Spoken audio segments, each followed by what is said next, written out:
Assalamualaikum warahmatullahi wabarakatuh. Perkenalkan, nama saya Nurela Pamusu.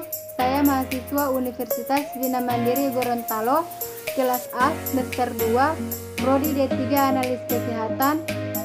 Di sini saya akan menjelaskan materi tentang hormon, lemak, dan lipid. Hormon adalah zat kimia yang dihasilkan oleh kelenjar endokrin atau kelenjar buntu. Kelenjar ini merupakan kelenjar yang tidak mempunyai saluran sehingga sekresinya akan masuk aliran darah dan mengikuti peredaran darah ke seluruh tubuh. Apabila sampai pada suatu organ target, maka hormon akan merangsang terjadinya perubahan.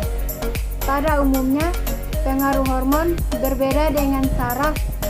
Perubahan yang dikontrol oleh hormon biasanya merupakan perubahan yang memerlukan waktu panjang. Hormon berfungsi untuk memberikan sinyal ke sel target yang selanjutnya akan melakukan suatu tindakan atau aktivitas tertentu. Pada hewan, hormon yang paling dikenal adalah hormon yang diproduksi oleh kelenjar endokrin vertebrata. Walaupun hormon dihasilkan oleh hampir semua sistem organ dan jenis jaringan pada tubuh hewan, molekul hormon dilepaskan langsung ke aliran darah. Walaupun ada juga jenis hormon yang disebut ektohormon yang tidak langsung dialirkan ke aliran darah, melainkan melalui sirkulasi atau difusi ke sel target. Klarifikasi hormon berdasarkan senyawa kimia pembentuknya. Yang pertama, golongan steroid, yang termasuk golongan ini adalah turunan dari kolesterol, yaitu androgen, estrogen, dan adrenokortikoid. Yang kedua, golongan eikosanoid, yaitu asam arachidonat. Yang ketiga, golongan derivat asam amino dengan molekul yang kecil, yang termasuk golongan ini adalah steroid, katekolamin, epinefrin, dan trioksin. Yang keempat, golongan polipeptida atau protein antara lain yaitu insulin, glukagon, GH, TSH, oksitosin, vasoperin, hormon yang dikeluarkan oleh mukosa lain. Insulin adalah hormon alami yang diproduksi oleh pankreas, berfungsi membantu penyerapan glukosa ke dalam sel-sel tubuh untuk mengendalikan gula darah. Glukosa sendiri biasanya berasal dari makanan yang mengandung karbohidrat dan diubah tubuh menjadi sumber energi utama. Fungsi insulin yang pertama, memerintahkan sel untuk mengambil glukosa dari darah. Yang kedua, mengubah glikogen menjadi glukosa yang dibutuhkan tubuh. Dan yang terakhir, menyimpan kelebihan glukosa sebagai lemak. Cara kerja insulin di saat terjadi peningkatan glukosa adalah dengan memberi sinyal kepada organ pankreas untuk memproduksi hormon insulin. Setelah hormon insulin dihasilkan, maka selanjutnya hormon insulin akan memberi sinyal kepada sel-sel di seluruh tubuh untuk mengambil glukosa di dalam aliran darah.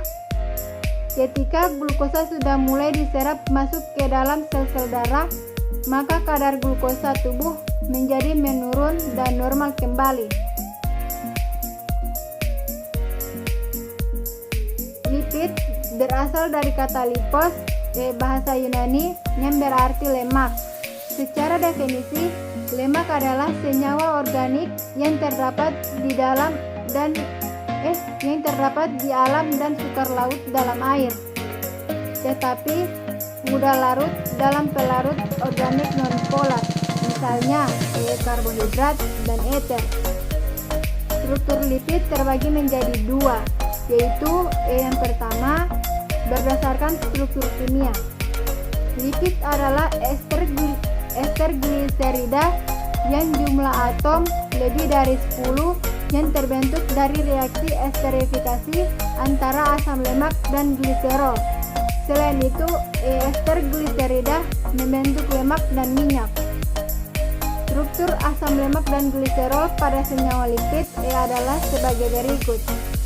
Asam lemak dan gliserol atau gliserin. Yang kedua, berdasarkan struktur trigliserida, lipid dibagi menjadi dua jenis, yaitu lemak dan minyak.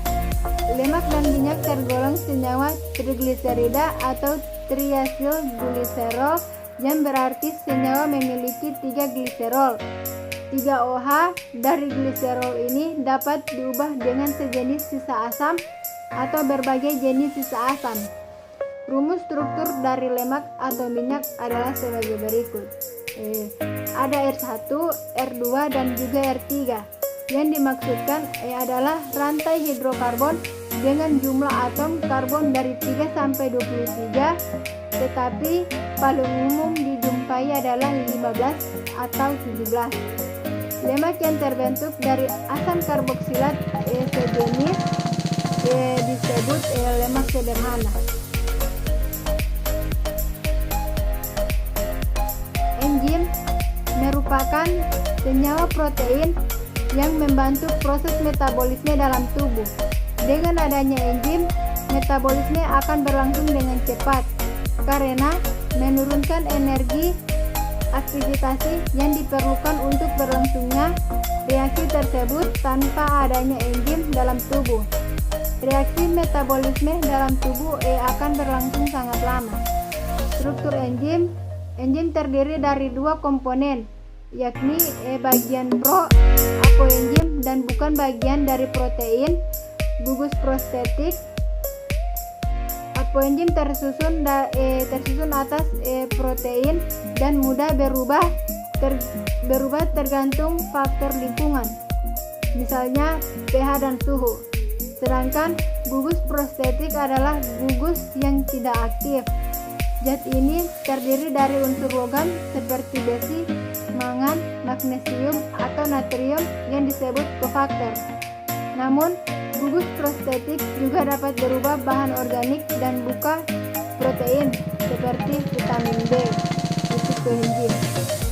Cara kerja enzim saat ada substrat yang mau dipecah seperti amilum, agar terjadi reaksi enzim dan substrat harus saling melengkapi seperti gembok dan kunci. Kita ibaratkan gembok ini adalah enzim dan kunci ini adalah substrat. Jadi, kalau mau keduanya bekerja, gembok dan kuncinya harus berpasangan. Sementara kalau kuncinya salah, ya gemboknya gak bakalan terbuka kan? Begitu pula dengan enzim dan substrat. Bentuk-bentuk substrat harus pas dengan bagian sisi aktif enzim. Kalau enzimnya tidak pas dengan substratnya, misalnya enzim amilase, kita gunakan substratnya protein, maka keduanya tidak akan cocok. Kalau substratnya tidak pas, mereka tidak bisa saling melengkapi karena tidak akan terjadi reaksi di antara keduanya. Tapi kalau substratnya pas, misalnya amilum bertemu dengan amilase, maka enzimnya akan bekerja.